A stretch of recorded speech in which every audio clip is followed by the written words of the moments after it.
Assalamualaikum warahmatullahi wabarakatuh. Pendengar setia Radio Irsad, saya akan menunjukkan berita untuk hari ini, Minggu 22 Juni 2025. Sari berita penting. Perusahaan batubara jadi sorotan. PT SAS bakal dipanggil Komisi 12 DPR RI.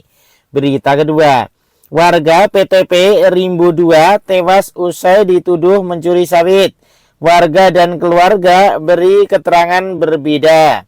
Berita ketiga. Dikunjungi Komisi 4 DPR RI, Pemko Padang Panjang ajukan proposal benih padi unggul dan KJA. Berita selengkapnya. Berita kedua.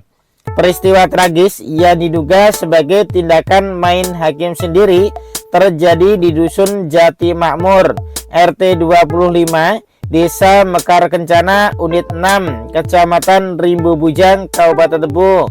Seorang pria bernama Iman berumur 28 tahun, warga Plasmen PTPN 6 Rimbo 2, tewas setelah mengalami penganiayaan brutal karena dituduh mencuri buah sawit. Informasi awal menyebutkan bahwa korban tertangkap oleh pemilik kebun saat beraksi mencuri sawit. Ia kemudian diduga menjadi sasaran amukan massa dan akhirnya dilarikan ke Puskesmas Rimbo Bujang.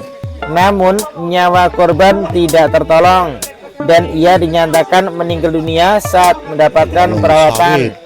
Menurut keterangan warga dan informasi yang diterima dari Babinsa setempat, peristiwa penganiayaan tersebut terjadi pada Kamis tanggal 19 Juni 2025 sekitar pukul 2 lebih 00 menit waktu Indonesia Barat malam di kebun milik Aryan Syah berumur 65 tahun yang berlokasi di Jalan Sapat, Desa Mekar Kencana. Saat dikonfirmasi, Kepala Puskesmas Rimbo Bujang Sugiono enggan memberikan keterangan. "Maaf Mas, konfirmasi langsung ke kepolisian saja," ujarnya singkat saat dihubungi. Kapolsek Rimbo Bujang Ibtu Ida Bagus Oka membenarkan adanya peristiwa tersebut dan menyatakan bahwa kasusnya masih dalam proses penyelidikan. Pihak kepolisian telah memulai memeriksa sejumlah saksi untuk mengungkap fakta-fakta yang sebenarnya. Sementara itu, keluarga korban merasa tidak terima atas kejadian ini. Secara resmi melaporkan kasus tersebut ke Polsek Rimbo Bujang pada hari Jumat tanggal 20 Juni 2025 dengan harapan mendapatkan keadilan. Pihak keluarga korban menyatakan bahwa tindakan kekerasan yang menewaskan Iman sudah melampaui batas kemanusiaan. Mereka juga menyoroti dugaan keterlibatan 5 pelaku, di mana 2 diantaranya disebut-sebut merupakan oknum aparat penegak hukum APH di wilayah Bungo. Hal ini semakin memperkuat tuntutan agar kasus ini diusut tuntas secara profesional dan transparan. Sementara itu, warga Dusun Jati Makmur membantah keterlibatan mereka dalam pengeroyokan tersebut. Kepala Dusun Widodo menyatakan bahwa warga baru mengetahui peristiwa tersebut pada pagi harinya saat polisi datang untuk melakukan olah tempat kejadian perkara. "Tidak ada warga kami yang ikut mengeroyok. Kami baru tahu setelah polisi datang sekitar pukul 11 lebih 00 menit waktu Indonesia Barat," ujarnya.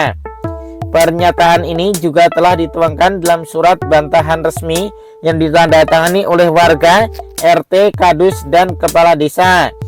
Kasus ini menyoroti kembali bahaya tindakan main hakim sendiri atau engerring yang jelas bertentangan dengan hukum dan hak asasi manusia. Pasal 351 ayat 3 KUHP mengatur bahwa penganiayaan mengakibatkan kematian dapat dikenakan pidana hingga 7 tahun penjara. Pasal 338 KUHP mengatur pembunuhan dengan ancaman hukuman 15 tahun penjara. Sementara pasal 170 KUHP mengatur kekerasan bersama-sama dengan ancaman pidana hingga 5 tahun 6 bulan penjara.